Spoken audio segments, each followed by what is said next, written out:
ಮೈತ್ರಿ ಟಿಕೆಟ್ ಕೈ ತಪ್ಪಿದ್ರೆ ಕೈ ಹಿಡಿತಾರ ಸಿಪಿ ಯೋಗೀಶ್ವರ್. ನಿನ್ನೆಯೂ ಚನ್ನಪಟ್ಟಣ ಟಿಕೆಟ್ ಬಗ್ಗೆ ಮಾತನಾಡಿದ್ದಾರೆ ಸಿಪಿ ಯೋಗೀಶ್ವರ್. ಈಗಾಗಲೇ ಮೈತ್ರಿ ಟಿಕೆಟ್ ನನಗೆ ನೀಡಬೇಕು ಅಂತ ಪಟ್ಟು ಹಿಡಿದಿದ್ದಾರೆ. ಒಂದು ವೇಳೆ ಮೈತ್ರಿ ಟಿಕೆಟ್ ಕೈ ತಪ್ಪಿದ್ರೆ ಕೈ ಹಿಡಿಯುವಂತಹ ಸಾಧ್ಯತೆ ಏನಾದರೂ ಇದೆಯಾ ಸಿಪಿ ಯೋಗೀಶ್ವರ್ ಅವರು? ನಿನ್ನೆಯೂ ಕೂಡ ಚನ್ನಪಟ್ಟಣ ಟಿಕೆಟ್ ಬಗ್ಗೆ ಮಾತನಾಡಿದ್ರು.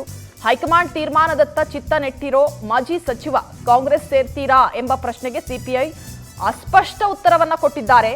ರಾಜಕೀಯದಲ್ಲಿ ಏನ್ ಬೇಕಾದ್ರೂ ಬದಲಾವಣೆ ಆಗಬಹುದು ಅನ್ನುವಂಥದ್ದು ಅವರ ಉತ್ತರ ಆಗಿತ್ತು. ಯಾರು ಊಹೆ ಮಾಡದ ಘಟನೆಗಳು ನಡೀತಾ ಇವೆ. ಕಾಂಗ್ರೆಸ್ನವರು ನನ್ನನ್ನ ಯಾರು ಸಂಪರ್ಕ ಮಾಡಿಲ್ಲ, ಅಡ್ಡಗೋಡೆ ಮೇಲೆ ದೀಪ ಇಟ್ಟ ಹಾಗೆ ಹೇಳಿಕೆ ಕೊಟ್ಟಿದ್ದಾರೆ ಸಿಪಿ ಯೋಗೀಶ್ವರ್. ಈ ರೀತಿ ಹೇಳಿಕೆಯಿಂದ ಮೈತ್ರಿ ಕಾರ್ಯಕರ್ತರಲ್ಲಿ ಗೊಂದಲ ಉಂಟಾಗಿದೆ.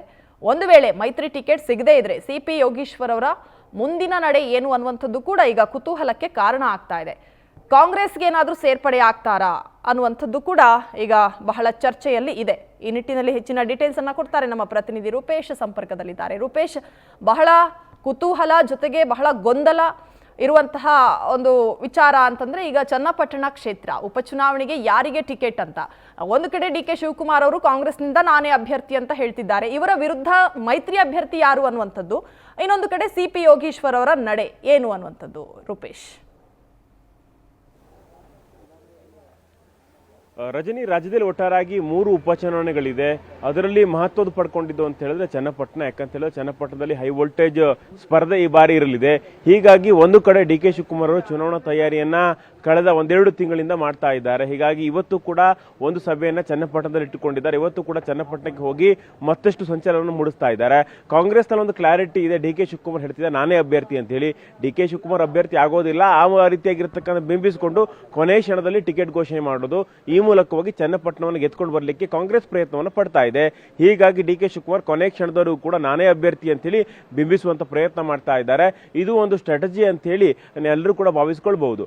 ಆದರೆ ಇಲ್ಲಿ ಬಿಜೆಪಿ ಅಭ್ಯರ್ಥಿ ಯಾರು, ಅದೇ ರೀತಿಯಾಗಿ ಮೈತ್ರಿಕೂಟದ ಅಭ್ಯರ್ಥಿ ಯಾರಂತ ಇಲ್ಲಿ ಪ್ರಶ್ನೆ ಬಂದಾಗ ಕಳೆದ ಬಾರಿ ಸೋದಂತ ಸಿಪಿ ಯೋಗೀಶ್ವರ್ಗೆ ಟಿಕೆಟ್ ಕೊಡಬಹುದು ಅಂತ ಹೇಳಿದ್ರು ಕೂಡ ಜೆಡಿಎಸ್ ಸುಲಭವಾಗಿ ಬಿಟ್ಟುಕೊಡುತ್ತೆ ಅಂತ ಹೇಳಿ ಆಗೋದಿಲ್ಲ. ಒಂದು ಕಡೆ ಡಿ.ಕೆ. ಶಿವಕುಮಾರ್ ನಾನೇ ಅಭ್ಯರ್ಥಿ ಅಂತ ಹೇಳಿ ಕಾಂಗ್ರೆಸ್ ಹೇಳ್ತಾ ಇದ್ರೆ, ಇಲ್ಲಿ ಸಿಪಿ ಯೋಗೀಶ್ವರ್ ಅವರು ನಾನೇ ಅಭ್ಯರ್ಥಿ ಅಂದ್ರೆ ಇದಕ್ಕೆ ಜೆಡಿಎಸ್ ಯಾವುದೇ ರೀತಿಯಾಗಿರ್ತಕ್ಕಂಥ ಉತ್ತರವನ್ನು ಕೊಡ್ತಾ ಇಲ್ಲ. ಹೀಗಾಗಿ ಒಂದು ಕಡೆ ಹೈಕಮಾಂಡ್ ಅನ್ನು ಭೇಟಿಯಾಗಿ ಸಿಪಿ ಯೋಗೀಶ್ವರರು ಓಲೈಕೆ ಮಾಡುವಂತ ಕೆಲಸವನ್ನು ಮಾಡಿದ್ರು. ಹೀಗಾಗಿ ಕುಮಾರಸ್ವಾಮಿ ಜೊತೆ ಚರ್ಚೆ ಮಾಡಿ ಟಿಕೆಟ್ ಅನ್ನು ಅಂತಿಮಗೊಳಿಸೋದಾಗಿ ಬಿಜೆಪಿ ಹೈಕಮಾಂಡ್ ಹೇಳಿದೆ. ಮತ್ತೊಂದು ಕಡೆಯಾಗಿ ಜೆಡಿಎಸ್ ಕೂಡ ಒಂದಿಷ್ಟು ತಾಲೀಮನ್ನು ಕೂಡ ಮಾಡ್ತಾ ಇದೆ. ಆದರೆ ಇಲ್ಲಿ ಅಭ್ಯರ್ಥಿ ಯಾರು ಅಂತೇಳಿ ಇನ್ನೂ ಕೂಡ ಕ್ಲಾರಿಟಿ ಸಿಗೋದಿಲ್ಲ. ನಿನ್ನೆ ಸಿಪಿ ಯೋಗೀಶ್ವರ್ ಅವರು ಒಂದು ಹೇಳಿಕೆಯನ್ನು ಕೊಟ್ಟಿದ್ದಾರೆ. ಆ ಹೇಳಿಕೆಯನ್ನು ಸೂಕ್ಷ್ಮವಾಗಿ ಗಮನಿಸಬೇಕು. ರಾಜಕೀಯದಲ್ಲಿ ಏನು ಬೇಕಾದ್ರೂ ಆಗಬಹುದು ಅಂತೇಳಿ ಹೇಳಿದ್ರು. ಏನಾಗಬಹುದು ಅಂತೇಳಿ ಸಿಪಿ ಯೋಗೀಶ್ವರ್ ಯಾವ ಅರ್ಥದಲ್ಲಿ ಮಾತಾಡಿದ್ರು ಅಂತ ಚರ್ಚೆ ಇದೀಗ ಚನ್ನಪಟ್ಟಣ ನಡೀತಾ ಇದೆ. ಯಾಕಂತ ಹೇಳಿದ್ರೆ ರಾಜಕೀಯದಲ್ಲಿ ಏನು ಬೇಕಾದ್ರೂ ಆಗಬಹುದು ಅಂದ್ರೆ ಸಿಪಿ ಯೋಗೀಶ್ವರ್ ಕಾಂಗ್ರೆಸ್ಗೂ ಕೂಡ ಹೋಗಬಹುದಾ, ಅಲ್ಲಿ ಟಿಕೆಟ್ ಅನ್ನು ಪಡ್ಕೊಳ್ಬಹುದು ಅನ್ನೋ ಚರ್ಚೆ ಚನ್ನಪಟ್ಟಣದಲ್ಲಿ ಆರಂಭವಾಗಿದೆ. ಹೀಗಾಗಿ ಆ ಚರ್ಚೆ ಆರಂಭವಾಗ್ತಾ ಇದ್ದಂತೆ ಮತ್ತಿಷ್ಟು ಸಂಚಲನ ಕಾಂಗ್ರೆಸ್ ಅಲ್ಲಿ ಉಂಟಾಗ್ತಾ ಇದೆ. ಮತ್ತೊಂದು ಕಡೆ ಹೇಳ್ತಾರೆ ನನ್ನ ಕಾಂಗ್ರೆಸ್ ಜೊತೆಗೂ ಸಂಪರ್ಕ ಮಾಡಿಲ್ಲ ಅಂತ ಹೇಳಿ ಸಿಪಿ ಯೋಗೀಶ್ವರ್ ಅವರು ಹೇಳ್ತಾ ಇದ್ದಾರೆ. ಹೀಗಾಗಿ ಒಂದು ಗೊಂದಲ, ಇಲ್ಲಿ ಮೈತ್ರಿಕೂಟದ ಅಭ್ಯರ್ಥಿ ಯಾರಾಗ್ತಾರೆ, ಸಿಪಿ ಯೋಗೀಶ್ವರರಿಗೆ ಮೈತ್ರಿಕೂಟದ ಅಭ್ಯರ್ಥಿ ಸಿಗಬಹುದು, ಈ ರೀತಿಯಾಗಿರ್ತಕ್ಕಂಥ ಚರ್ಚೆಗಳು ನಡೀತಾ ಇದೆ. ಒಟ್ಟಾರಾಗಿ ಕಾಂಗ್ರೆಸ್ ಹತ್ತ ಒಂದು ದೊಡ್ಡ ಮಟ್ಟಕ್ಕೆ ತಾಲೀಮನ್ನು ಕೂಡ ಮಾಡ್ತಾ ಇದ್ರು. ಮೈತ್ರಿಕೂಟದಲ್ಲಿ ಅಭ್ಯರ್ಥಿ ಫೈನಲ್ ಮಾಡ್ಲಿಕ್ಕೆ ಸ್ವಲ್ಪ ಕಷ್ಟ ಆಗ್ತಾ ಇದೆ ಅನ್ನೋಂಥದ್ದನ್ನ ಗಮನಿಸಬೇಕು. Rajani, okay, thank you Rupesh ಮಾಹಿತಿಗೆ.